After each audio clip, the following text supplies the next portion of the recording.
Sudah siap Ustaz. Oh, Ustaz mengenai Allahumma fil khairat itu. Asaluka fil khairat wa tarfa'ul munkarat. Ustaz. Iya.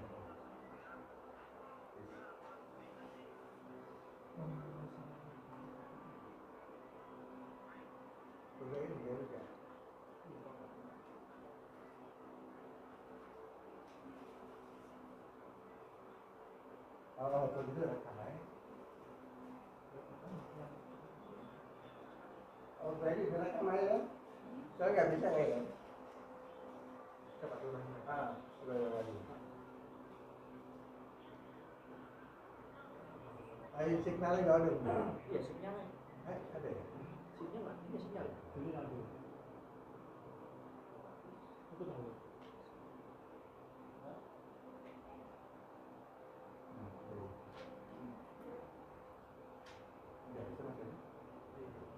Atau mungkin sinyal. Apa itu? Ini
ya.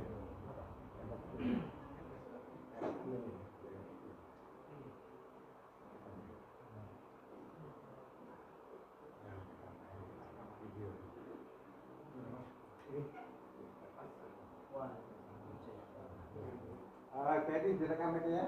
Iya, Sore. Ustaz. Iman dan Amal Solih.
Tes.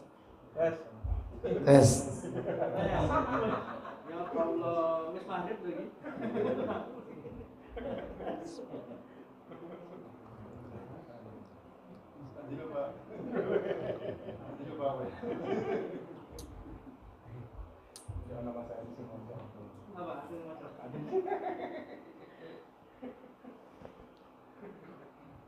Assalamualaikum warahmatullahi wabarakatuh. Innal hamdalillah nahmaduhu wa nasta'inuhu wa nastaghfiruh wa na'udzu billahi min sururi anfusina wa min sayyiati a'malina. Man yahdihillahu fala mudhillalah wa man yudlil fala hadiyalah. Wa asyhadu an la ilaha illallah wahdahu la syarikalah wa asyhadu anna Muhammadan abduhu wa rasuluh. Allahumma salli wa sallim wa barik ala Muhammadin sallallahu alaihi wa ala alihi wa ashabihi wa man tabi'ahum bi ihsanin ila yaumiddin, amma ba'd. Pertama, kita bersyukur kepada Allah atas nikmat yang Allah berikan kepada kita.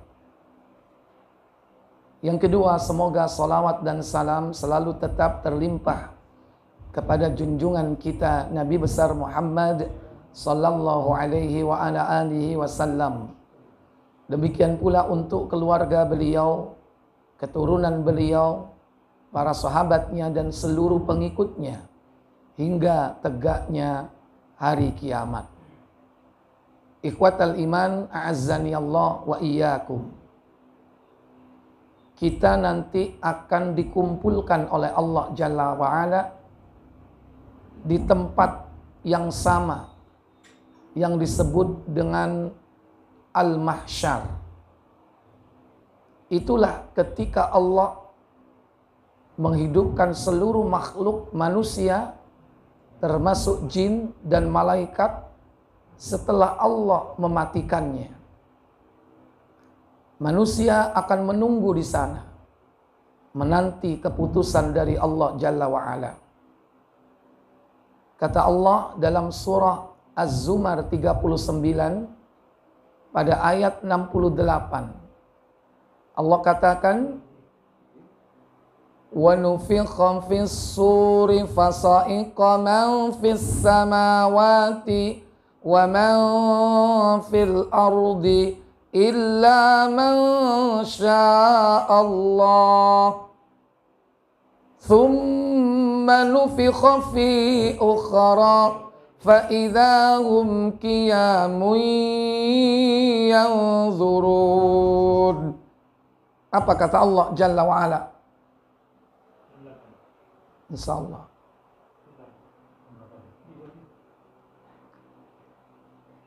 Dan ditiuplah sangkakala, maka matilah siapa yang di langit dan di bumi, kecuali siapa yang dikehendaki Allah. Kemudian ditiup sangkakala itu sekali lagi, maka tiba-tiba mereka berdiri menunggu keputusannya masing-masing. Ya. Wa nufikha fis sur, dan ditiuplah as-sur. Ketika Nabi ditanya oleh orang sahabat, Masur, apakah as-sur sangkakala itu? Nabi menjawab, qarnun yunfakhu fihi, yakni sebuah tanduk yang ditiup. Malaikat Israfil, malaikat yang pertama dibangkitkan setelah kematian, Allah perintahkan malaikat Israfil meniup sangkakala yang ketiga. Pada tiupan sangkakala pertama, maka fasa'iqa, semuanya mati. Maaf, pada peniupan yang pertama terjadi kekagetan besar. Tiupan kedua, kematian total. Maka tiupan ketiga, tsumma nufikha fihi ukhra. Kemudian pada tiupan yang lain, yaitu yang ketiga, maka tiba-tiba mereka manusia qiyamun, bangkit dari kuburnya dan menunggu keputusan dari Allah Jalla wa'ala. Maka manusia pada saat itu dikumpulkan di tanah lapang, mulai dari manusia pertama sampai yang terakhir, dalam kondisi yang sangat mencekam. Bumi diganti dengan bumi yang baru, langit diganti dengan langit yang baru. Kata Allah dalam surah Ibrahim 14 ayat 48, Yauma tubaddalul ardu ghairal ardi was samawat wa barazu lillahil wahidil qahhar. Apa kata Allah?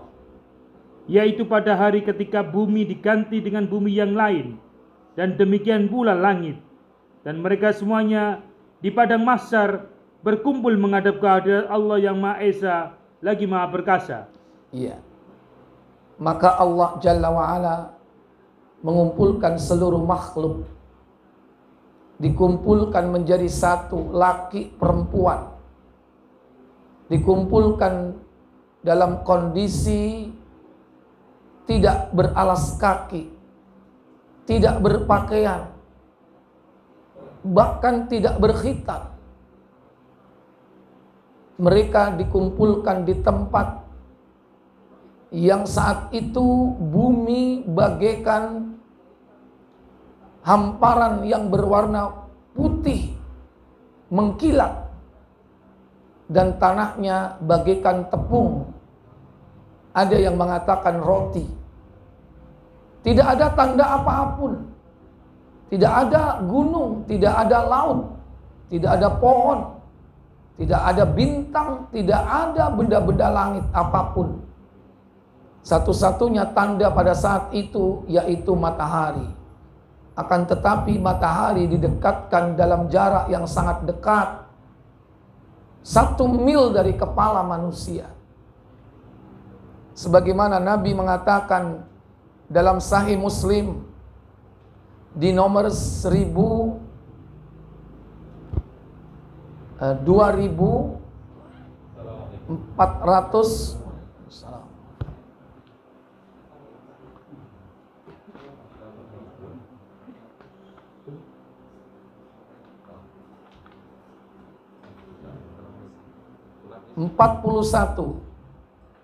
2441.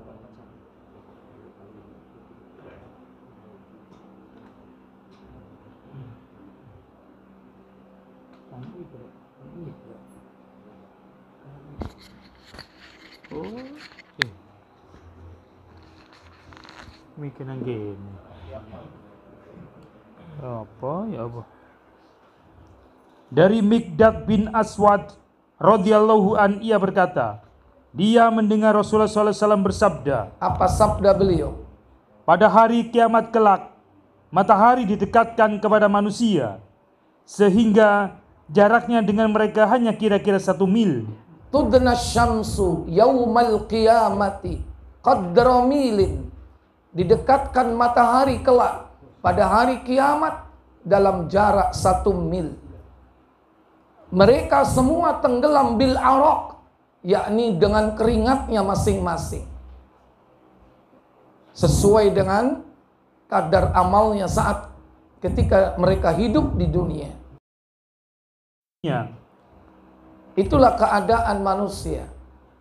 Begitu panasnya sampai tubuhnya berkeringat, sehingga mereka tenggelam dengan keringatnya masing-masing sesuai dengan kadar amalnya. Saat itu manusia dikumpulkan menjadi satu, tidak dipisah antara laki dan perempuan dalam kondisi telanjang. Maka sempat Aisyah bertanya, bagaimana mungkin mereka berkumpul laki perempuan dalam kondisi telanjang, sementara mereka melihat satu dengan yang lain. Apa jawab Rasul sallallahu alaihi wasallam? 2439 Muslim. Dari Aisyah radhiyallahu anha, ia berkata, dia mendengar Rasulullah SAW bersabda, kelak hari kiamat manusia akan dikumpulkan tanpa alas kaki. Yusyarun nas yaumal qiyamati, dikumpulkan manusia kelak pada hari kiamat, khufatan, tanpa alas kaki, alias nyeker. Padahal dulu punya pabrik sandal, tapi mereka nanti tidak pakai alas kaki apapun. Yang kedua, tanpa busana. Uratan, telanjang, tanpa busana.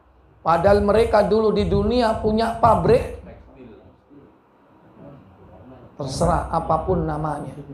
Nanti mereka tak sehelai benang pun menempel di tubuhnya.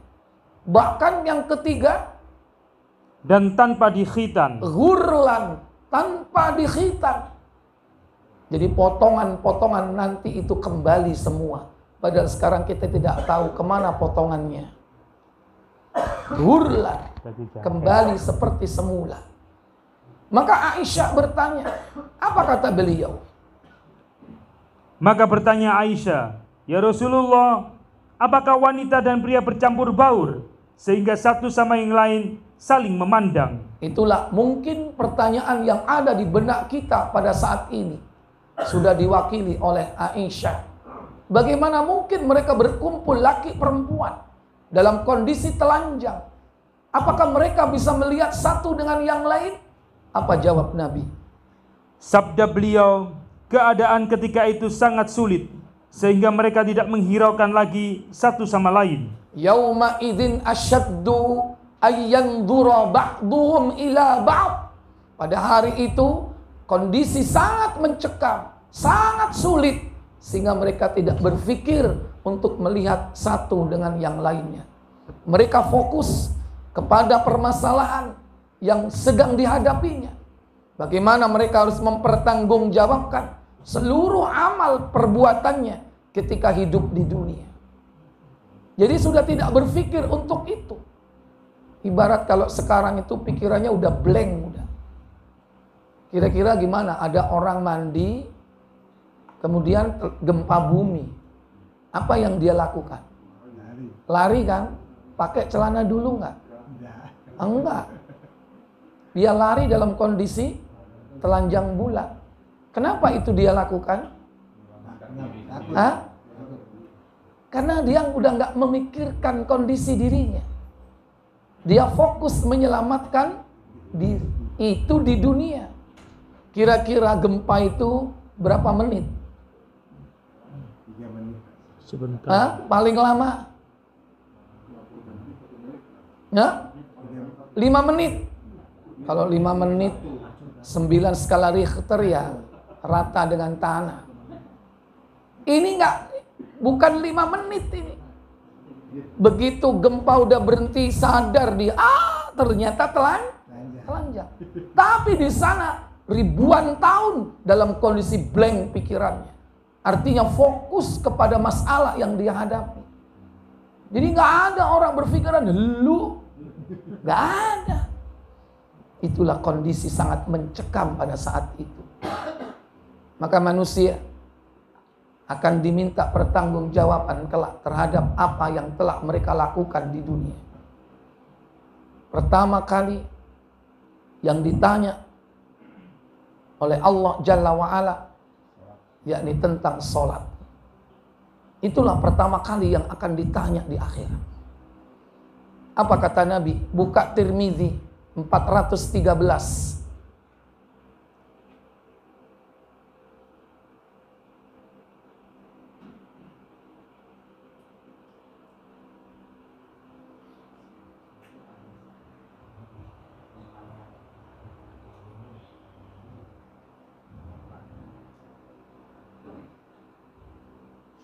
Dari Harits bin Qabisah, ia berkata, aku datang ke kota Madinah sambil berdoa. Iya benar. Iya betul. Ya Allah, mudahkanlah bagiku untuk berteman dengan orang yang solih. Ia berkata lagi, lalu aku berteman dengan Abu Hurairah. Maka aku berkata, sesungguhnya aku telah meminta kepada Allah untuk diberi rizki berupa teman yang solih, yang mau menceritakan kepadaku suatu hadis yang ia dengar dari Rasulullah SAW, yang dengan hadis itu Allah akan memberikan manfaat kepadaku. Abu Hurairah radhiyallahu an berkata, aku mendengar Rasulullah SAW bersabda. Apa sabda beliau? Sesungguhnya yang pertama kali dihisab pada hari kiamat dari amalan manusia adalah solatnya. Awwalu ma yuhasabu bihil abdu yaumal qiyamati as-salat. Amal pertama yang akan dihisab, diminta pertanggungjawaban kelak di hari kiamat, yakni solat. Jika solatnya baik, apa kata beliau? Jika amal solatnya baik, maka ia orang yang bahagia dan beruntung. Iya. Fa in saluhat, jika solatnya baik, maka fahuwa an-najah wa aflah, dia akan selamat dan beruntung. Maka persiapkan diri kita untuk menjawab pertanyaan yang Allah pertama kali tanyakan tersebut, yakni salat.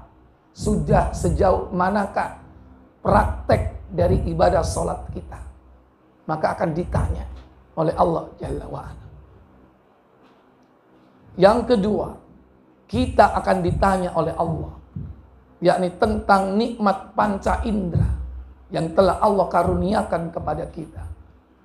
Sebagaimana Allah katakan dalam surah Al-Isra 17 ayat 36, Allah berfirman, "Walan takfu ma laysa laka bi'ilm, inna as-sam'a wal basara wal fu'ada kullu ulaika kana anhu mas'ula." Apa kata Allah? Dan janganlah kamu mengikuti apa yang kamu tidak mempunyai pengetahuan tentangnya. Sesungguhnya pendengaran, penglihatan dan hati, semuanya itu akan diminta pertanggungjawabannya. Iya. Semua akan diminta pertanggungjawaban atas nikmat Allah Jalla wa'ala, yakni pendengaran, penglihatan, hati. Lebih luas lagi, bukan hanya pendengaran, penglihatan, mulut kita, tangan kita, kaki kita, semua akan ditanya diminta pertanggungjawaban atas apa yang telah kita lakukan dalam kehidupan dunia. Yang ketiga, Allah akan bertanya tentang 5 perkara. Kaki-kaki anak Adam tidak akan bergeser sedikit pun di hari kiamat kelak sebelum dia sukses mampu menjawab 5 pertanyaan. Apakah 5 pertanyaan itu? Baca Tirmidzi nomor 2416.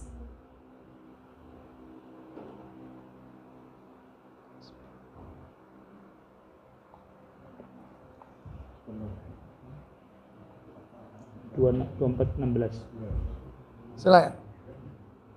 Dari Ibnu Mas'ud radhiyallahu an, dari Rasulullah SAW, beliau bersabda. Apa sabda beliau sallallahu alaihi wasallam?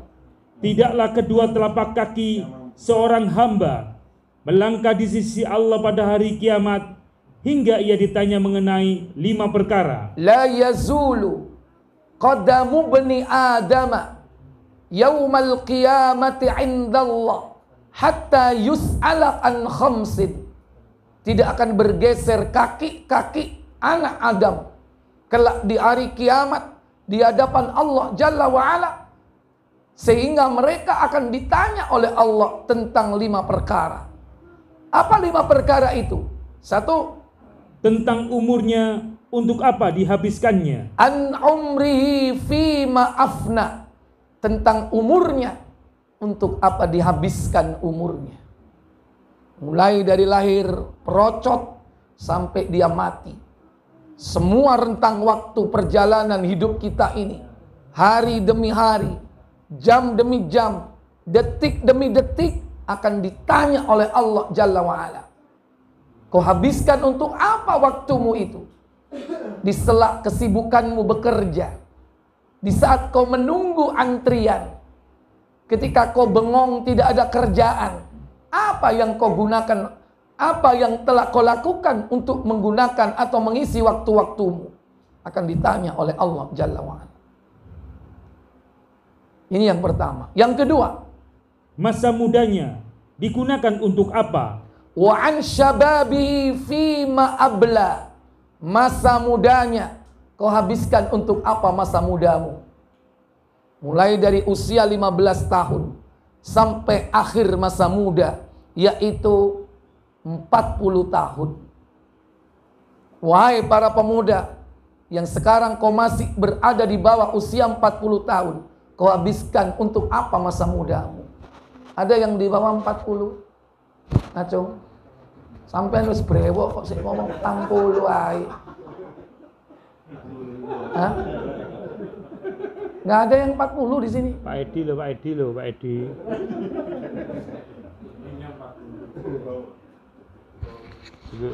Begitu dinyang ngomong 40 ya. Masa muda, makanya 0 sampai 15 disebut ghulam. 15 balik sampai 40 syabab, pemuda. 40 sampai dengan 60 namanya kuhul, dewasa. 60 ke atas disebut syuyukh. Apa? Tua. Maka dipanggil syekh. Syekh itu pengertiannya bisa yang sudah tua, bisa yang punya ilmu. Masih kecil dipanggil syekh berarti karena ilmunya. Antum sudah tua dipanggil syekh, jangan GR punya banyak ilmu. Antum bukan ulama, ya kan? Mungkin karena memang sudah tuyuk. Nah, jadi akan ditanya khusus tentang masa muda. Hati-hati yang masih punya kesempatan di masa mudanya. Yang keempat, tentang harta. Yang kelima, tentang harta. Apa kata Nabi? Hartanya dari mana ia mendapatkannya? Untuk apa ia membelanjakannya? Nomor 3 dan 4 tentang harta. Wa an malihi, tentang hartanya. Min ainak tasabahu, dari mana kau dapat? Wa fima anfaqahu, dan kemana kau belanjakan hartamu? Kadang dapatnya baik, larinya buruk. Oleh bayaran, nyambut gawe, digawe main judi. Bisnis dapat untung, ternyata dipakai untuk bermaksiat. Duit diobong, digawe apa? Dapat yang halal, larinya yang tidak halal. Dapat keuntungan dari usaha, dipakai untuk beli pulsa. Pulsanya dipakai gendaan. Itu juga memanfaatkan harta di jalan syaitan. Kemana harta kau belanjakan itu? Untuk di jalan Allah kah? Untuk di jalan syaitan kah? Tapi kadang ada sebaliknya. Tujuannya untuk kebaikan, tapi sumber asalnya dari yang jelek. Dipakai bangun masjid hartanya, tapi dari korupsi. Dipakai untuk membantu anak yatim, ternyata hasil menipu dan itulah kehidupan. Maka Allah akan bertanya dua sisi. Dari mana ke mana? Dari mananya baik, kemananya jelek, kena. Dari mananya jelek, kemananya baik, juga kena. Maka dari mana kemananya harus baik. Yang pertama dan kedua tentang waktu. Yang ketiga dan keempat yaitu tentang harta. Dan yang kelima tentang apa? Apa kata Nabi? Dan apa yang telah ia amalkan dari apa yang dia ketahui, yaitu ilmunya. Iya. Wa ma amila fi ma alima. Dan apa yang sudah kau kerjakan dari ilmu yang sudah kau ketahui. Ditanya tentang ilmu. Sudah ngaji ke sana kemari, taklim sana, taklim sini. Sudah banyak mengenal ilmu syar'i, tapi sudahkah diamalkan? Sudahkah dijalankan? Itu akan ditanya oleh Allah Jalla wa'ala. Jangan ngaji taklim hanya sekedar koleksi ilmu, lantas ditinggalkan ilmu itu, tidak diamalkan. Bisa jadi ilmu itu akan menjerat diri kita kelak di akhirat. Ditanya oleh Allah tentang ilmu kita. Bapak Ibu, saudara-saudari sekalian yang dirahmati Allah Jalla wa'ala.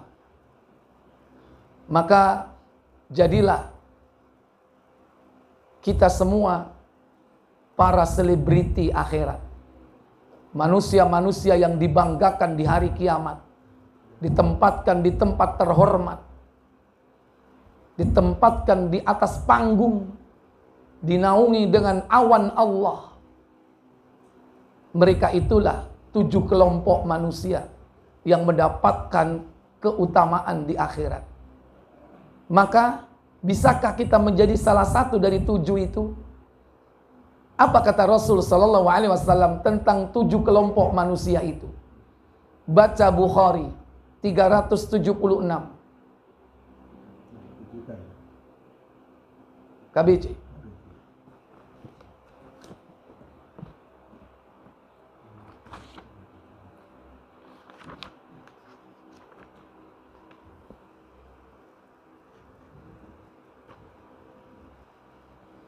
Dari Abu Hurairah radhiyallahu an, dari Nabi sallallahu alaihi wasallam, beliau bersabda, Apa sabda beliau? Allah Subhanahu wa taala akan memberikan naungan kepada 7 jenis orang pada hari kiamat, di mana tidak ada naungan ketika itu kecuali naungan Allah. Sab'atun yudhilluhumullahu fi dhillihi. Ada 7 kelompok manusia, ada 7 golongan manusia yang akan dinaungi oleh Allah, yakni pada naungan Allah pada hari kiamat. Yauma la dhilla illa dhilluh. Tidak ada naungan ketika itu kecuali naungan Allah. Terus. Yang pertama, imam atau pemimpin atau kepala pemerintahan yang adil. Yang pertama yang akan dinaungi oleh Allah kelak di hari kiamat adalah imamun adilun. Pemimpin yang adil. Pemimpin yang adil. Adil lawannya zalim. Zalim lawannya adil. Apa zalim? Dha'u syai' bi ghairi makanil haq. Menempatkan sesuatu bukan pada tempatnya. Itu zalim. Kopiah tekek dengkul. Sandal tekek sirah. Itu zalim. Bukan pada tempatnya. Sewek digawe jilbab. Sorban digawe sewek. Bukan pada tempatnya. Itu termasuk kezaliman. Walaupun bertingkat-tingkat kezaliman. Dan zalim tertinggi adalah syirik. Adapun dalam perkara hukum, zalim adalah tidak menegakkan keadilan. Tidak menempatkan sesuatu pada tempatnya. Maka Allah akan menanyai tentang kepemimpinan manusia. Maka siapa saja yang merasa jadi pemimpin hari ini, walaupun dalam skup yang sangat terbatas atau sangat kecil, yaitu pemimpin keluarga, akan diminta tanggung jawab kelak di akhirat. Sebagaimana Nabi bersabda, buka Muslim nomor 1796. Muslim.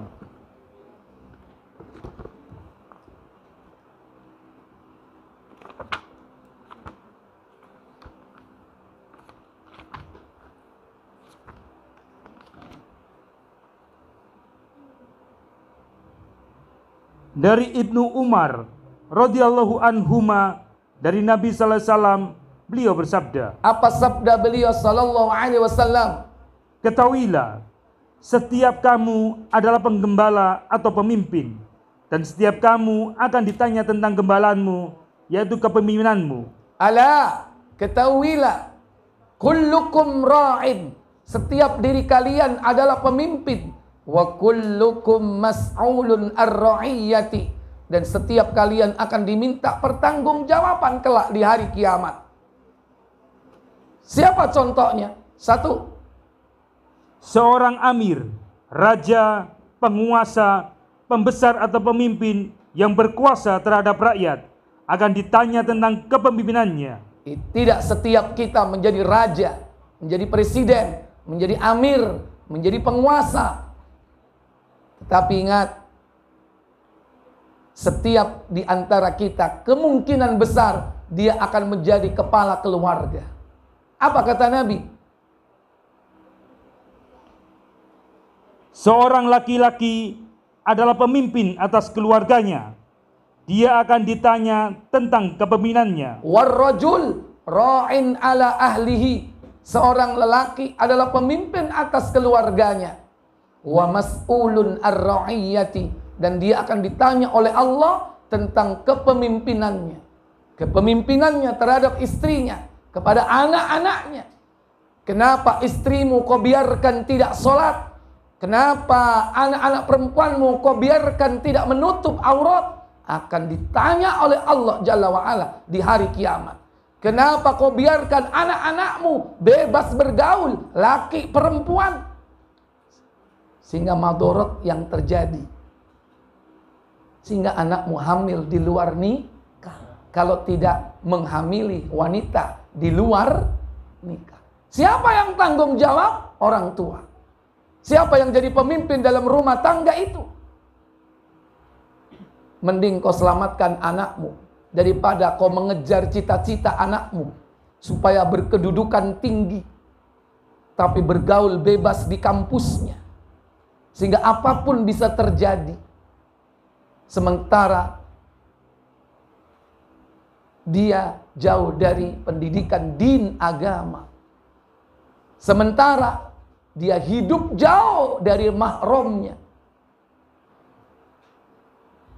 Kuliah ke luar negeri, kalau tidak keluar kota. Sama siapa di sana? Kos. Di sana tidak ada mahram. Besar enggak fitnahnya? Besar. Siapa yang tanggung jawab? Orang tua. Jangan hanya mengejar supaya anaknya sukses, supaya anaknya bertitel, berkedudukan tinggi, mengejar harta duniawiyah. Tapi ketika anak itu diam-diam tanpa sepengetahuan kita melakukan zina, siapa yang ikut tanggung jawab? Orang tua. Mending kau selamatkan anakmu. Sekalipun dia tidak jauh kuliahnya, tapi dia tetap hidup bersama kalian. Kau pantau sampai kau antarkan anakmu menikah.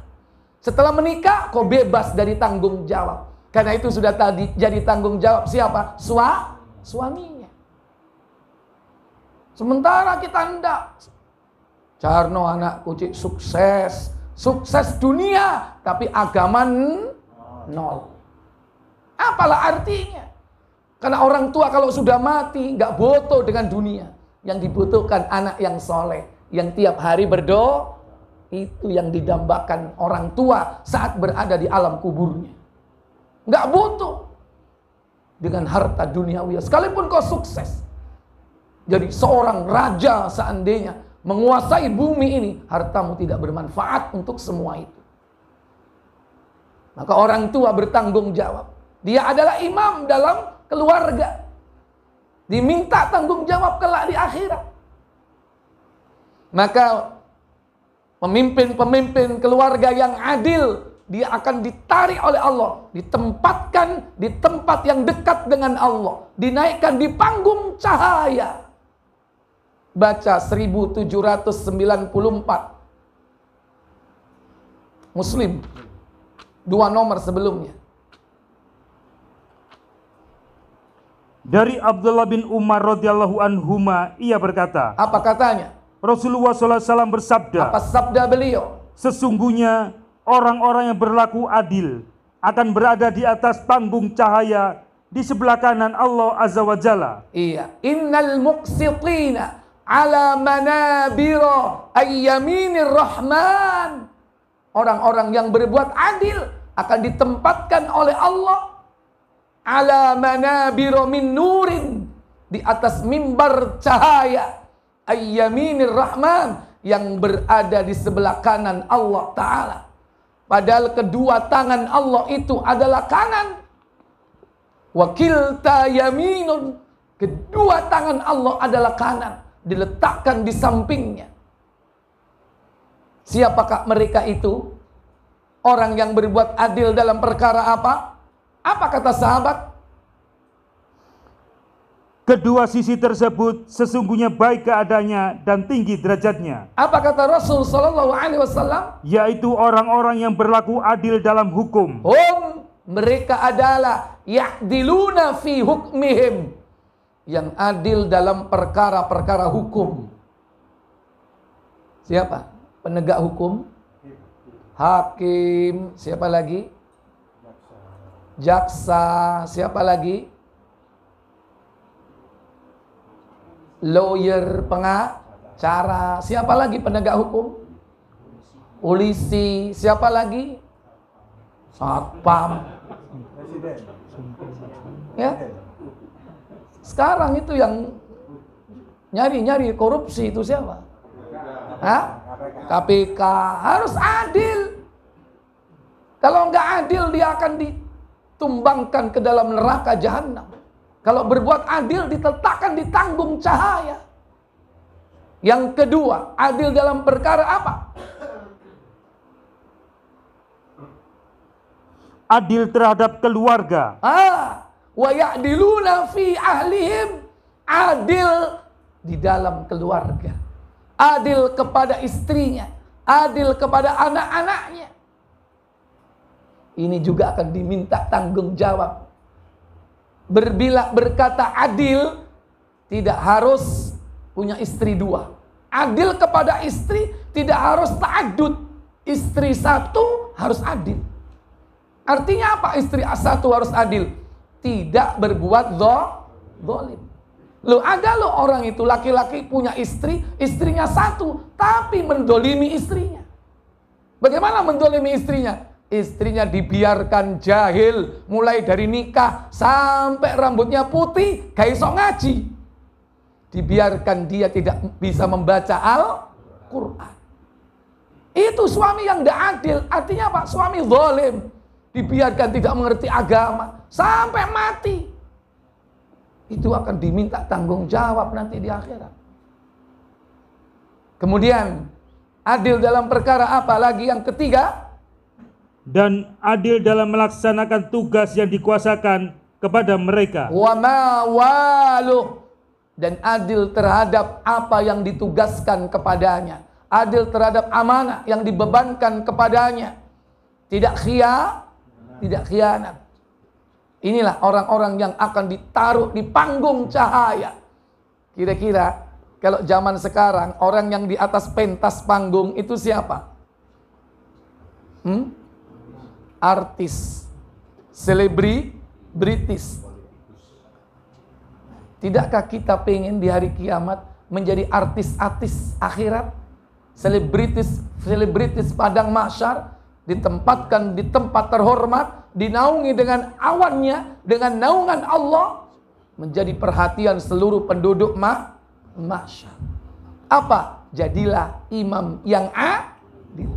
Yang kedua, kembali ke Bukhari 376. Pemuda yang terdidik atau terlatih sejak kecil dalam menyembah Allah. Wa syabbun nasa'a fi ibadatillahi azza wa jalla. Pemuda yang menghabiskan masa mudanya untuk mengabdi kepada Allah. Mulai dari kecil sudah terlatih. Ketika dia balik 15 tahun sampai akhir masa mudanya 40 tahun diisi dengan pengabdian kepada Allah Jalla wa'ala. Tidak meninggalkan yang wajib, tidak meninggalkan sholat fardunya yang 5 waktu, tidak meninggalkan puasa Ramadannya. Ibadah mahdha dikerjakan dengan baik. Demikian pula ibadah-ibadah ghairu mahdha, tidak meninggalkan kewajibannya tolabul ilmi, tidak meninggalkan kewajibannya birrul walidain, berbakti kepada orang tuanya. Ini yang menghabiskan masa mudanya untuk beribadah. Beribadah jangan dianggap hanya sholat, hanya puasa. Seluruh aktivitas hidupnya bisa merupakan ibadah, selama itu ditujukan dalam rangka mencari ridha dari Allah Jalla wa'ala. Baik qaulun wa amalun, perkataannya, perbuatannya, dan apapun, kalau semua dalam rangka untuk mendapatkan pahala dari Allah, maka akan dinilai oleh Allah ibadah. Habiskan masa mudamu untuk semua itu. Ojo digawe cangkruan nang war. Waktu nentek gawe melirit HP. Pura-pura ngombe kopi, kopine sak cingkir. Wifi-ne sak opo. Habiskan masa mudamu untuk kegiatan-kegiatan bermanfaat. Silakan. Carilah kegiatan-kegiatan positif. Mungkin olahraga, apalagi olahraga sunnah. Habiskan masamu, waktumu. Mungkin belajar memanah atau menunggang kuda. Karena tidak sia-sia waktumu jika kau bermain dengannya. Karena Nabi itu suka dengan 3 permainan. Permainan dengan kuda, permainan dengan panah, permainan dengan para istri. Itu permainan yang tidak pernah sia-sia waktunya. Jika kita habiskan waktu bersenda gurau dengan pasangan-pasangan kita, maka habiskan masa mudamu untuk mengabdi kepadanya. Inilah nanti yang akan dinaungi oleh Allah Jalla wa'ala. Apalagi sampai dia mati dalam kondisi muda dan mati dalam kondisi Islam. Bagaimana Ashabul Kahfi, beberapa pemuda yang Allah pilih untuk mendapatkan nikmat iman, nikmat Islam, dan nikmat husnul khatimah.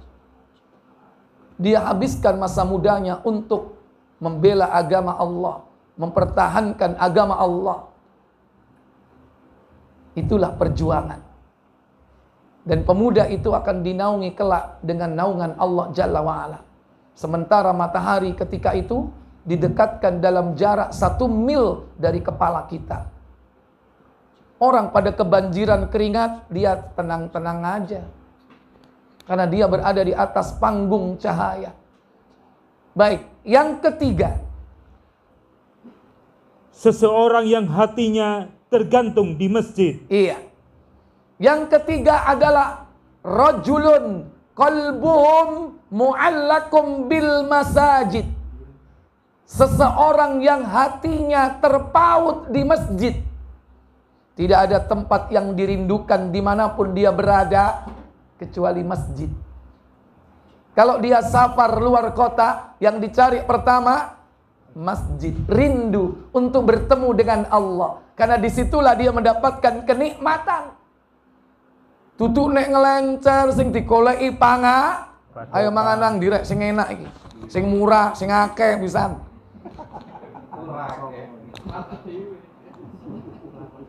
Yang dicari masjid untuk beribadah. Kadang kita mau cari masjid, alah, cuman hanya titip pipis. Nyari masjid, setelah pipis keluar. Udah nggak mau sholat tahiyatul masjid. Minimal kau setelah buang air kecil, kau berwudu, lantas sholatlah 2 rakaat. Sekalipun kau kesana bukan waktunya sholat, sholatlah tahiyatul masjid. Makna tahiyat itu penghormatan. Penghormatan kepada masjid. Rumah Allah. Masjid milik siapa? Bukan takmir. Tahiyatul masjid bukan menghormati takmir, menghormati rumah Allah, menghormati pemiliknya. Siapa? Allah. Minimal kau sholat tahiyatul masjid. Padahal kalau dia mungkin pipis di mall, dia harus keluarkan duit berapa sekarang? Kalau di pom bensin minimal berapa? 2.000. Ini sudah nggak sholat, nggak mau masukin celengan. Kalaupun berani mau masukin celengan, begitu dimasukin bunyi kelontang. Berarti berapa? 500. Coba kalau 500 dikasih yang jaga toilet itu. Mau nggak? Diuncal no.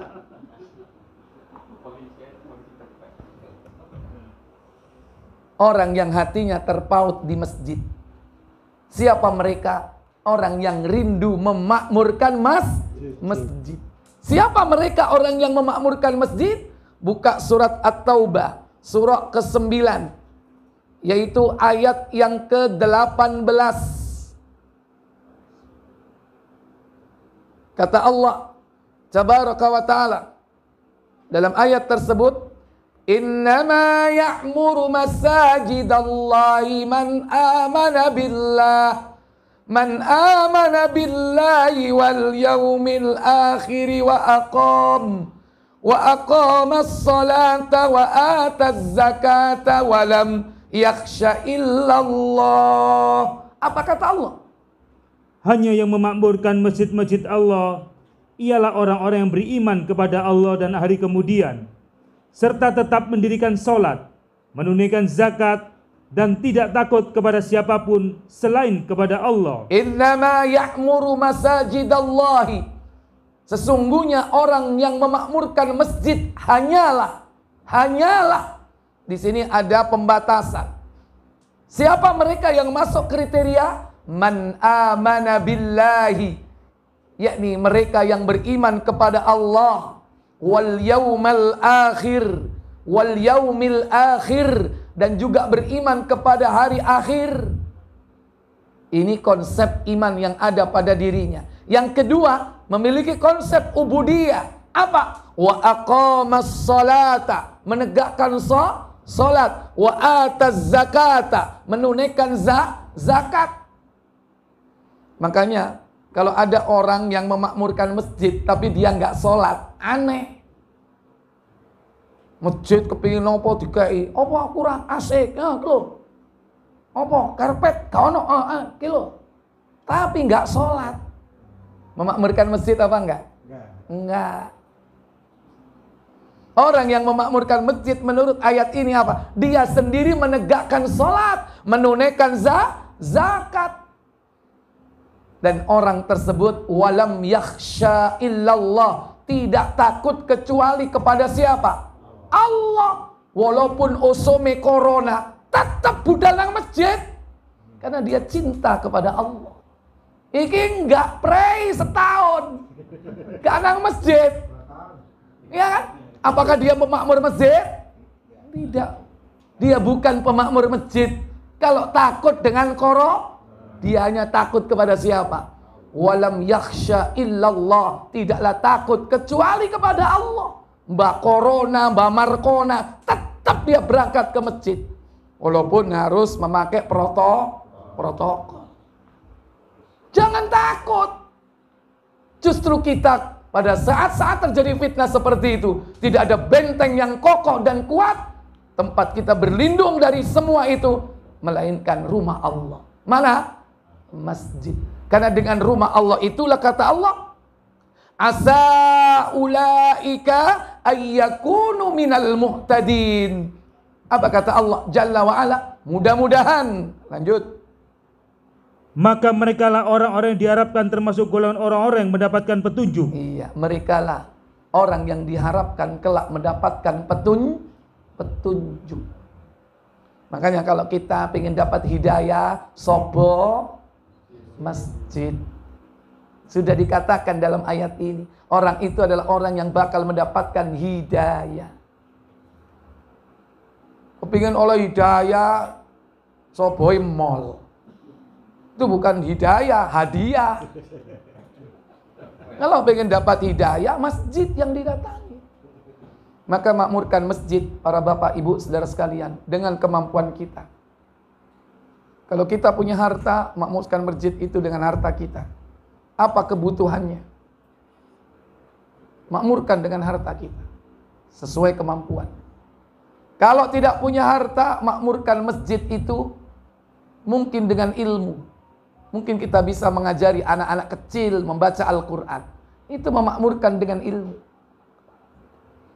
Iki enggak. Sudah enggak punya harta, melarat. Enggak punya ilmu, bodoh. Kira-kira apa peluangnya yang ketiga? Halo? Makmurkan masjid Allah dengan apa? Hah? Dengan tenagamu. Aku sing ngepel jedinge. Sing nguras WC. Itu ada petugasnya sendiri, jangan ikut nguras-nguras. Ya. Aku sing ngresiki karpete. Aku sing ngangkat, sing golong kelosone. Jadi dimakmurkan dengan apa? Tenaganya. Makmurkan masjid sesuai dengan apa yang kita miliki. Di antara karunia Allah Jalla wa'ala. Sudah nggak punya duit, melarat. Nggak punya ilmu, bodoh. Nggak punya tenaga, loyo. Kira-kira apa cara memakmurkan masjidnya? Cek komplite kan itu. Apa? Datanglah ke masjid. Hidupkan masjid itu dengan sholat berjamaah. Jangan absen. Dan jangan luangkan waktumu untuk kesia-siaan di masjid. Bacalah Al-Quran dan berdoalah. Minimal berdoa. Berdoa kepada Allah. Supaya kaum muslimin datang ke masjid. Mungkin doa-doa dari orang-orang seperti antum yang tidak punya apa-apa itu justru diijabah oleh Allah Jalla wa'ala. Jangan doa yang jelek. Ini enggak. Sudah enggak punya duit, melarat, ilmu enggak punya, bodoh, enggak punya tenaga. Tapi males nang masjid. Ke masjid males. Tapi dijak demo andus. Semangat dadi nemen nek demo. Buman ini ono segoye. Makmurkan masjid rumah Allah. Betapa indahnya akhir hidup kita diakhiri di masjid. Indah nggak mati di masjid? Indah. Halo? Timbangannya mati nang pasar. Timbangannya mati nang poskam, mending meninggal di masjid. Sekalipun kau saat itu tidak sedang beribadah, mungkin tidak sedang sholat, tidak sedang membaca Al-Quran, tapi tempatmu itu sudah steril dari maksiat. Disitulah banyak para malaikat jauh dari syaitan. Sehingga mudah-mudahan malakul maut yang datang di tempat itu memudahkan kondisi itu untuk bisa mengucapkan kalimat thayyibah. Kondisikan. Kalau kita misalnya meninggal di pasar, sementara itu pusatnya syaitan, kemungkinan bisa jadi besar pengaruh syaitan itu berpengaruh kepada diri seseorang. Sehingga susah mengucapkan kalimat thayyibah. Itulah manusia. Akhir hidupnya kemungkinan besar diakhiri yaitu dengan seberapa banyak dia menghabiskan waktunya di suatu tempat. Kalau dia banyak menghabiskan waktunya di lapangan bola karena dia seorang atlet, kemungkinan meninggalnya di mana? Di lapangan bola. Kalau dia banyak menghabiskan waktunya untuk goes, kemungkinan meninggalnya saat goes. Ada nggak ketika goes mati? Kayak jangan kita ini memaksakan diri. Goes iso, awan goes, bengi goes. Kalau orang menghabiskan waktunya di lapangan main badminton, kemungkinan besar meninggalnya pada saat main badminton. Pernah terjadi nggak itu? Oke, survei lah.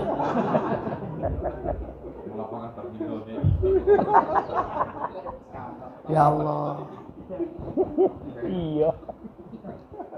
Indahnya kalau kita meninggal di masjid. Caranya bagaimana? Pautkan hati kita ke masjid. Baik. Siapa lagi yang dinaungi oleh Allah kelak di hari kiamat? Yang keempat. Dua orang yang saling mengasihi karena Allah. Mereka berkumpul karena Allah dan berpisah karena Allah. Rajulani. Dua orang tahabba fillah, yang saling cinta mencintai sayang menyayangi karena Allah. Ijtama'a alaihi wa tafarraqa alaihi. Apa kata Nabi? Lanjut. Dia berkumpul Sudah. karena Allah. Dia berpisah Karena Allah. karena Allah. Dan itu sudah dicontohkan oleh Nabi dan sahabatnya. Tidak ada Nabi di situ melainkan ada Abu Bakar. Di mana ada Nabi, ada Abu Bakar. Di mana ada Abu Bakar, fa insya Allah ada Nabi. Dua orang sahabat yang saling mencintai karena Allah. Bahkan Abu Bakar adalah sahabat yang menemani perjalanan hijrahnya, yang pilihannya antara hidup dan mati. Sudah dicontohkan. Makanya cari sahabat dalam kehidupan dunia ini yang kita bisa menjalin kasih sayang karena Allah, cinta karena Allah. Kalaupun kita berkumpul karena Allah, berpisah pun karena Allah. Jangan kumpul karena maksiat, berpisah karena maksiat. Kumpul di majelis taklim seperti ini karena Allah apa karena bukan Allah? Karena Allah. Kadang kita berkumpul karena Allah, nanti berpisah, pulang ke rumah karena Allah. Kenapa? Karena kita masing-masing punya kewajiban kepada anak dan istri. Sekarang kita punya kewajiban atas diri kita, yakni apa? Menghilangkan kebodohan dengan cara tolabul ilmi. Bahkan Nabi memerintahkan bahwa seorang yang mencintai saudaranya hendaklah memberitahu kepada saudaranya itu. Man ahabba akhahu al-muslim, atau man ahabba akhahul muslim, atau idza ahabba ahadukum akhahu, jika salah seorang di antara kalian mencintai saudaranya, falyukhbirhu, maka kabarkan kepadanya, annahu yuhibbuhu lillah, bahwasanya kau mencintainya karena Allah. Maka orang yang mencintai karena Allah ini nanti dihadirkan dua-duanya, dan kedua-duanya dinaungi oleh Allah dengan awannya. Yang kelima, seorang laki-laki yang dirayu untuk berbuat mesum oleh wanita bangsawan yang cantik, lantas ia menolak dengan berkata halus, aku takut kepada Allah. Iya. Yang kelima adalah rajulun da'athu dzatu manshibin wa jamalin. Seorang lelaki yang diajak oleh seorang wanita yang cantik, berketurunan baik, terhormat, untuk berbuat mesum, berbuat maksiat. Akan tetapi dia menolak ajakan perempuan ini. Laki-laki ini faqala, dia ucapkan kepada wanita itu, inni akhafullaha rabbal alamin, sesungguhnya aku takut kepada Allah, Rabb semesta alam. Ono enggak wong lanang zaman saiki ngono? Diajak wong wedok ayu, padha senenge, terus nolak, aku wedi mbek Allah, Dik. Ono enggak? Tukang buru Kok menengae? Tukang buru jendul gayamu, Cok. Nek gak ono sing jawab gini ketokane gak ono. Gayamu, Cok. Sulit. Sulit Ustaz. Ya. Kenapa kok sulit? Ya karena alit. Sulit karena memang Allah masih menyayangi kita. Tidak diberi ujian seperti itu. Nah, itu benar itu. Sekalipun antum bayangkan kok kalau sing gudo aku ya. Jangan berharap untuk mendapatkan karunia ini lantas menantang. Coba kalau ada wanita cantik, aku suka, dia suka, ngajak saya berdua berbuat maksiat, saya akan tolak. Inni akhafullaha rabbal alamin. Embel. Burung ono wonge. Ya? Begitu wonge bablas. Maka jangan berharap untuk dapat ujian Allah seperti ini. Ini ujian setingkat para nabi. Ujiannya Rasul siapa? Yusuf. Yusuf digoda oleh Zulaikha. Zulaikha cinta banget kepada Yusuf. Yusuf apakah tidak suka sama Zulaikha? Suka juga, dua-duanya suka. Dalam surah Yusuf kan diterangkan itu, alladzi hamma bihi wa hamma biha. Hammat bihi wa hamma biha. Zulaikha cinta kepada Yusuf, Yusuf juga cinta kepada Zulaikha. Maka jangan berharap dapat ujian seperti ini. Bablas anginnya. Kaburmu gak pantas. Maka berdoalah kepada Allah. Justru ucapkan kalimat Rabbana la tu'akhidna, Rabbana la tahmil alaina isran kama hamaltahu alal ladzina min qablina. Wahai Allah, jangan kau beri kami beban berat ujian sebagaimana kau memberi ujian kepada orang-orang sebelum kami. Ujian para wali, ujian para nabi, para rasul. Ini termasuk ujian Nabi Yusuf. Jangan coba-coba main-main. Kok kau no yo sing marani aku. Parani temen budalang ini. Gak pantas, gak pantas. Berdoalah kepada Allah. Tapi kalau seandainya itu terjadi, mintalah perlindungan kepada Allah. Dan itu peluang besar bagi kita untuk mendapatkan naungan. Tapi kalau pikirannya udah kotor, ya kan? Itu kalau dapat ujian seperti ini, banyak nggak berhasilnya. Banyak nggak berhasilnya. Kalau pikirannya ini membayangkan, ya kan? Yang aneh-aneh, yang mesum-mesum. Itu pasti kalau diuji seperti ini, banyak bablasnya.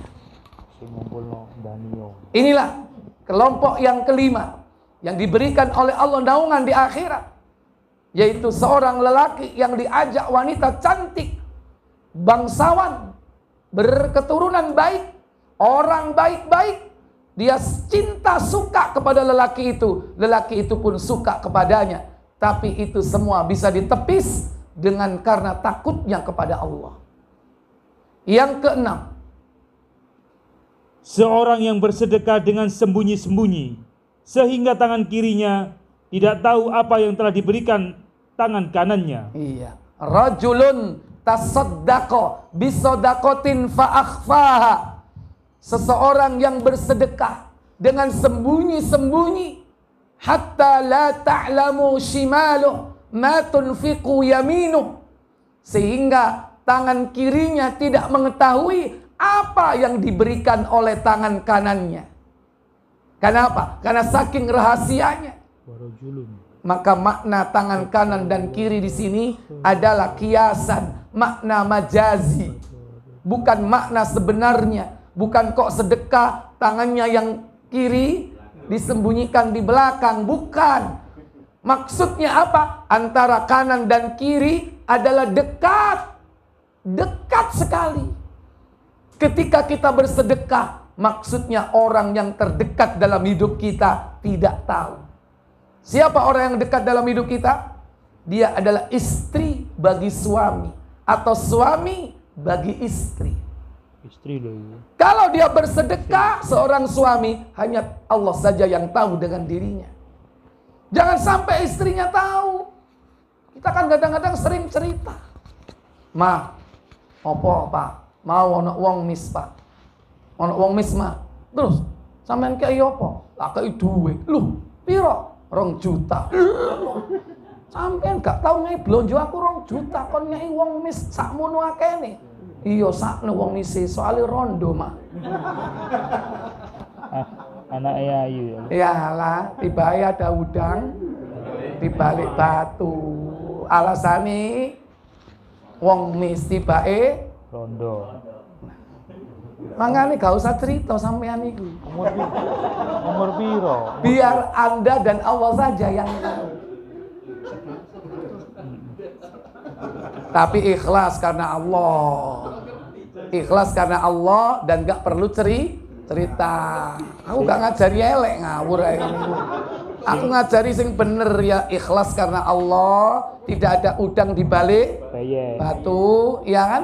Kemudian apa? Ikhlas. Apa namanya? Tidak ada orang yang tahu, jauh dari ria. Nggak usah cerita.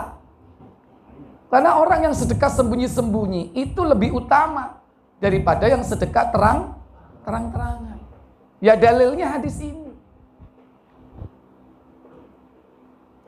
Maka orang-orang yang menyebutkan, menerangkan, menzaharkan, kemudian timbul riya dalam hatinya, justru itu akan mengakibatkan pahala-pahala sedekahnya akan hilang. Makanya jangan kita apa? Menghilangkan pahala sedekah itu dengan apa? Bil manni. Apa bil mandi?